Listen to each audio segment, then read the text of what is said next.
Coleman Barnes thought he knew every sound his ranch made at 3 in the morning. 27 years living alone in the Wyoming wilderness teaches a man to recognize the whisper of wind through broken fence posts, the nervous shuffle of cattle sensing a storm, even the particular way his old dog Rusty breathes when arthritis keeps him awake. But tonight something was different. Something that made his weathered hands reach for the shotgun beside his bed before his mind fully understood why. What he found in his barn would shatter the carefully constructed silence he had built around his life, and force him to confront a truth he thought he had buried with his wife. The November wind cut through the valley like a blade, carrying the promise of an early winter that would trap anyone unprepared for its fury. Coleman had learned to read these signs decades ago, back when Mary was alive and would fuss over extra firewood and preserved food. Now he simply prepared in silence, checking his supplies with the methodical precision of a man who had no one left to worry about him if he miscalculated. He had been lying awake for hours, listening to the storm approach, when Rusty started acting strange. The old border collie had been pacing the cabin floor since midnight, occasionally stopping to stare toward the barn with an intensity that made Coleman uneasy.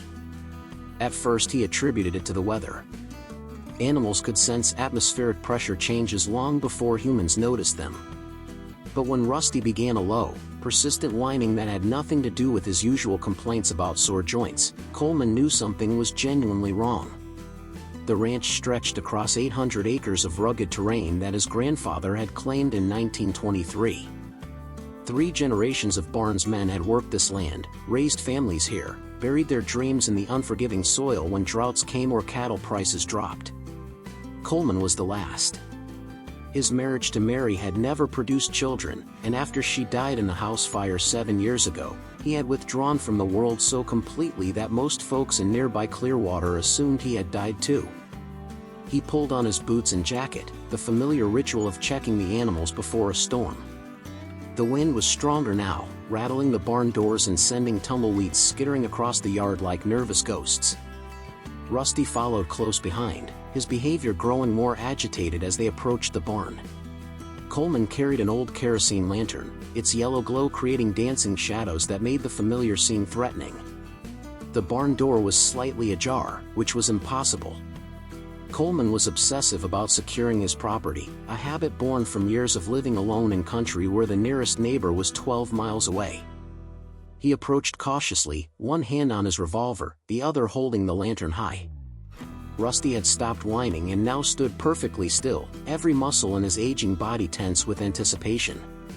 Coleman pushed the door open slowly, the rusty hinges protesting with a sound that seemed unnaturally loud in the pre-storm quiet. The familiar smells of hay, leather, and motor oil greeted him, but underneath was something else. Something human. Fear. Pain. Desperation. He raised the lantern higher and saw her. Curled between 2 bales of hay like a wounded animal seeking shelter, a woman lay unconscious on the dirt floor. Even in the dim light, Coleman could see her clothes were torn and dirty, her dark hair matted with sweat and blood. Her hands were wrapped in what looked like strips of fabric torn from her own clothing, but the makeshift bandages were soaked through with something dark that made Coleman's stomach tighten. A piece of paper lay beside her, folded but not sealed, as if someone had wanted it to be found and read. Coleman picked it up with shaking fingers and held it close to the lantern. The handwriting was careful, deliberate, written by someone who wanted every word to be understood perfectly. She deserved it. Do not forget what she did. The woman stirred slightly, a soft moan escaping her lips. Coleman found himself frozen, staring down at this stranger who had somehow found her way into his carefully ordered world. In 7 years of isolation, he had spoken to perhaps 20 people, all of them briefly and only when necessary. Now here was someone who clearly needed help, carrying with her the kind of trouble that sensible men avoided. But as he knelt beside her and saw the extent of her injuries, Coleman realized that being sensible was no longer an option. Coleman carried the unconscious woman into his cabin with the same careful deliberation he brought to everything else in his solitary life. She was lighter than he expected, her body radiating a fever that worried him more than the obvious injuries to her hands. He had seen enough burns during his years working cattle to know these were severe, the kind that could kill from infection if not properly treated. He cleared the kitchen table and gently laid her down, pushing aside the simple dinner he had abandoned hours earlier. The kerosene lamp cast harsh shadows across her face, revealing features that spoke of strength despite her current vulnerability. She appeared to be in her 30s, with high cheekbones and olive skin that suggested Hispanic heritage, though her accent when she had briefly stirred in the barn seemed purely American. The makeshift bandages on her hands were worse than he had initially thought. When Coleman carefully unwrapped them, he discovered burns that covered both palms and extended up her fingers, the flesh raw and blistered in a pattern that made his jaw clench with anger. These were not accidental burns. Someone had deliberately held her hands against something hot, probably a stove or fire, for long enough to cause maximum damage without killing her. Coleman had learned basic medical care from necessity. When you lived 20 miles from the nearest doctor and worked with animals and machinery that could injure you in countless ways, you either learned to treat wounds yourself or you died. He heated water on his wood stove and gathered the medical supplies he kept for emergencies, his movements automatic despite the storm of questions raging in his mind. Who was this woman? What had she done to deserve such brutal punishment? And perhaps most importantly, who was looking for her? As he cleaned her wounds with antiseptic that made her unconscious body flinch, Coleman found himself thinking about Mary for the first time in months without the usual crushing weight of grief. His wife had been a nurse before their marriage, always bringing home strays of one kind or another, humans and animals alike. She would have known exactly what to do, would have already had this woman comfortable and on the road to healing. Coleman was doing his best, but his large, work-roughened hands felt clumsy as he applied fresh bandages. The storm finally arrived in full force as he worked, rain hammering against the cabin windows and wind howling through the gaps in the old structure. The isolation that usually comforted him now felt ominous. If someone came looking for this woman tonight, he would never hear them approaching over the storm. She woke suddenly, her body jerking upright with a gasp that spoke of pure terror.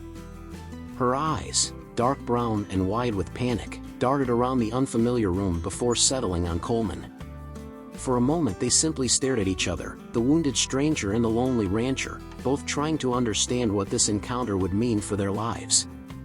"Easy," Coleman said, his voice rusty from disuse. "You're safe. I found you in my barn." The woman tried to speak but only managed a hoarse whisper. Coleman brought her a glass of water, watching as she attempted to hold it with her bandaged hands before he gently took it back and helped her drink. She was studying his face intently, probably trying to determine whether he represented salvation or simply a different kind of danger. "What's your name?" he asked when she had finished drinking. "Elena," she said, the word barely audible. "Elena Vasquez. I'm Coleman Barnes. This is my ranch." He paused, unsure how to ask the obvious questions.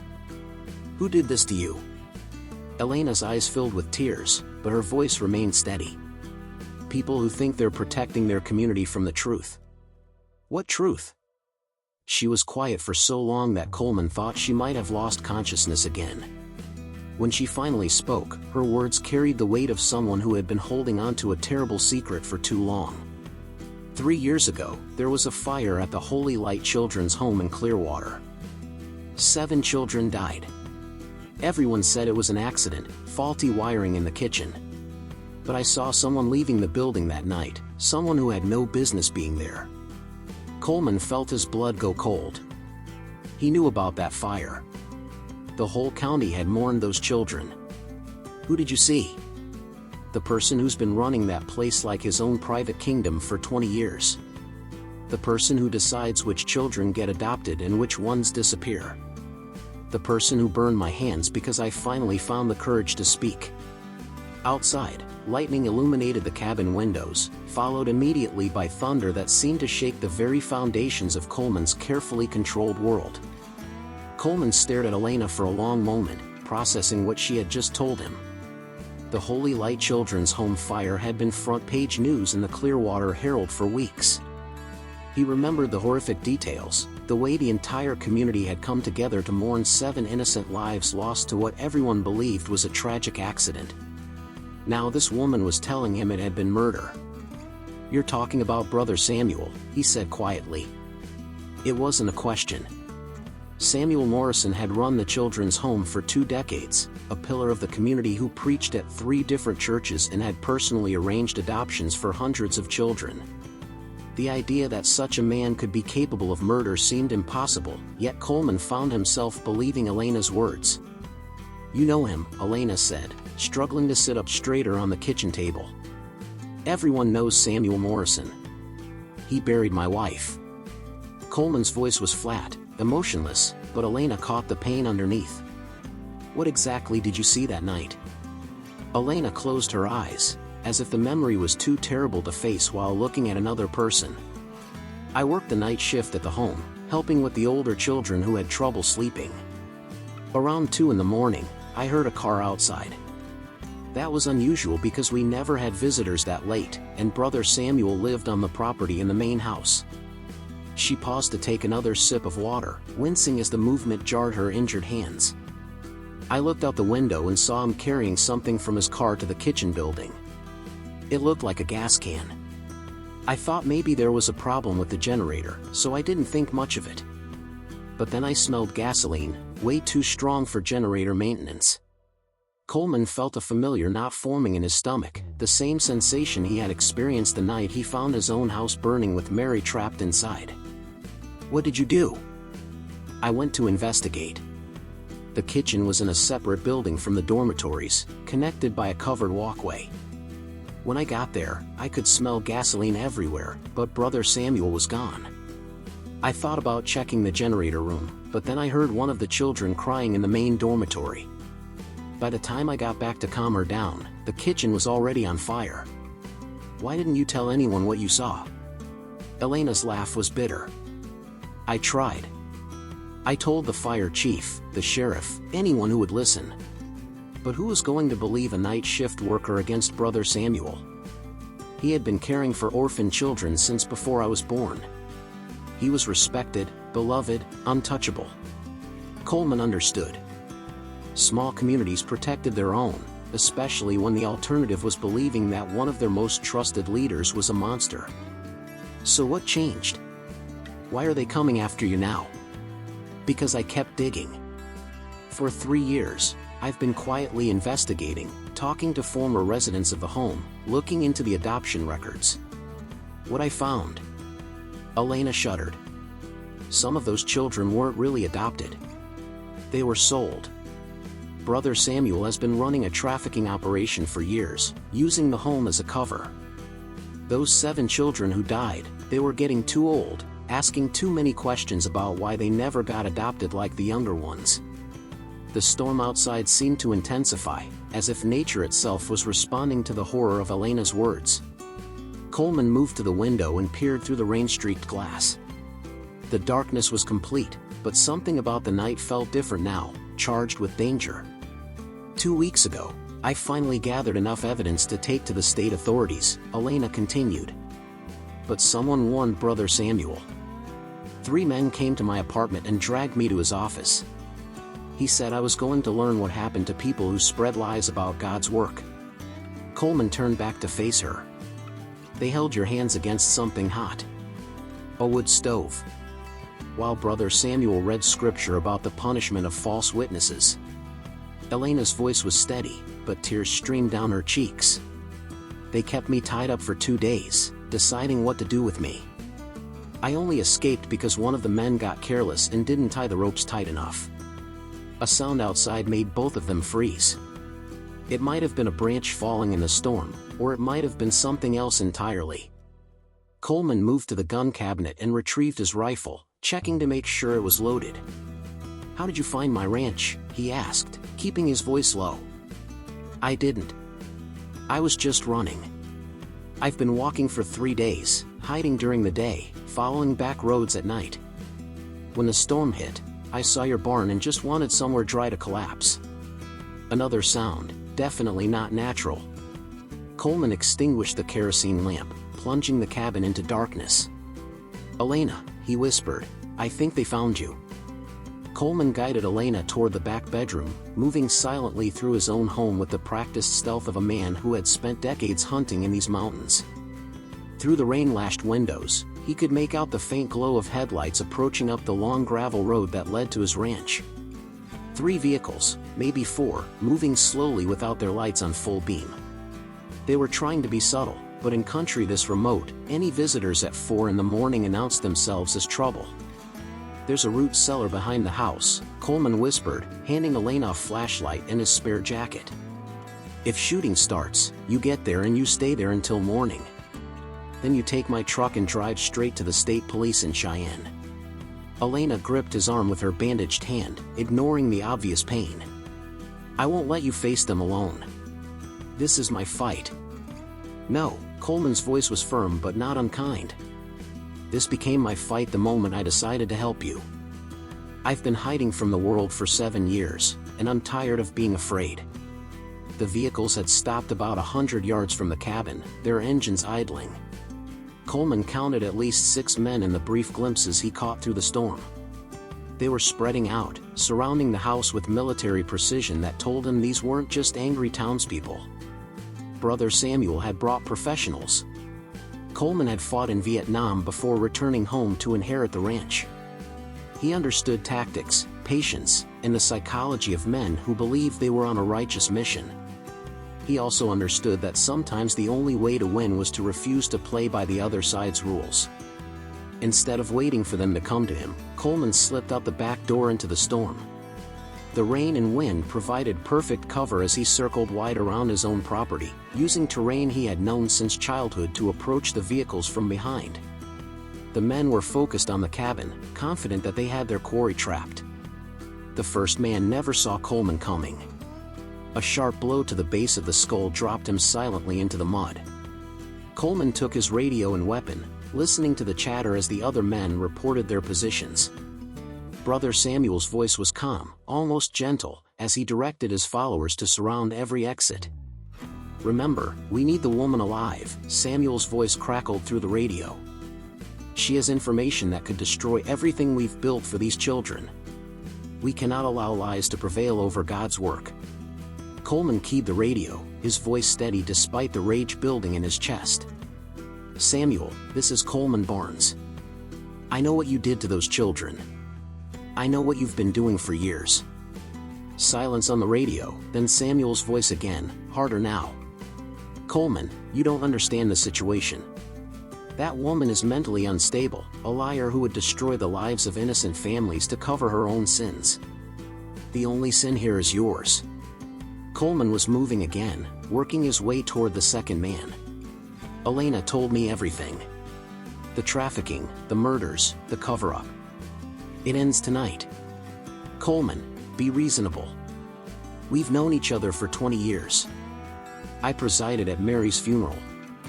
Would I lie to you about something this important?" For a moment, Coleman hesitated. Samuel had indeed buried Mary, had spoken beautiful words about her kindness and faith. But then he remembered the pattern of burns on Elena's hands, the calculated cruelty required to torture someone while quoting scripture. "You would," Coleman said quietly. "Because you're not the man any of us thought you were." What followed was not a gun battle but a series of silent encounters in the storm. Coleman used every advantage the darkness and weather provided, along with knowledge of his own land that the intruders couldn't match. One by one, he disabled Samuel's men, leaving them unconscious in the mud to be found later by authorities. When dawn broke, Coleman found Brother Samuel sitting alone in his car, engine running, staring at the cabin where Elena waited. The man who had terrorized children for decades looked smaller somehow, diminished by the failure of his righteous mission. "It's over, Samuel," Coleman said, approaching the car with his rifle ready. Samuel turned to look at him, and Coleman saw something that chilled him more than the night's violence. The man's eyes held no guilt, no recognition of wrongdoing. Only the frustrated anger of someone whose divine plan had been thwarted by lesser beings. "Those children needed guidance," Samuel said. "I provided structure, purpose, homes for the worthy ones. What has she provided except chaos and destruction?" Coleman opened the car door and pulled Samuel out, zip-tying his hands with supplies from his ranch kit. "She provided the truth. Something you wouldn't recognize." 3 hours later, state police vehicles filled Coleman's yard. Elena sat in the back of an ambulance, finally receiving proper medical treatment for her burns. She had turned over boxes of evidence hidden in her car, documentation of Brother Samuel's trafficking network that would ensure he never harmed another child. As Coleman watched the convoy leave with their prisoners, he realized something had changed in him. The isolation that had protected him since Mary's death no longer felt necessary. Elena had reminded him that some fights were worth having, some people worth protecting. 6 months later, Elena returned to the ranch. Her hands had healed, leaving scars that would never fully fade but no longer limited her ability to work. She had testified at Samuel's trial, watching as the man who had terrorized her community was sentenced to life in prison. The children's home had been investigated and shut down, its surviving residents placed in legitimate care.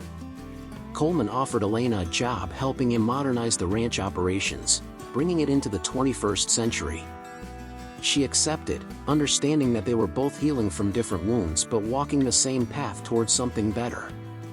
Standing together on the porch one evening, watching the sun set over the Wyoming mountains, Elena asked Coleman what he thought Mary would have said about everything that had happened. Coleman was quiet for a long moment, then smiled for the first time in years. She would have said, "It's about time I stopped hiding and started living again." The ranch that had been a tomb for 7 years was slowly becoming a home again, filled with the kind of purposeful work that honored both the living and the dead. If this story moved you, please hit that like button and share it with someone who needs to hear about courage in the face of darkness.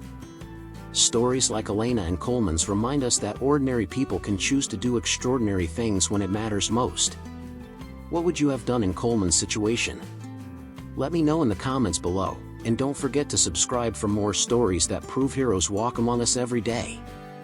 Ring that notification bell because next week, I'm bringing you another true story that will restore your faith in humanity. Until then, remember that sometimes the greatest courage is simply choosing to help when everyone else looks away.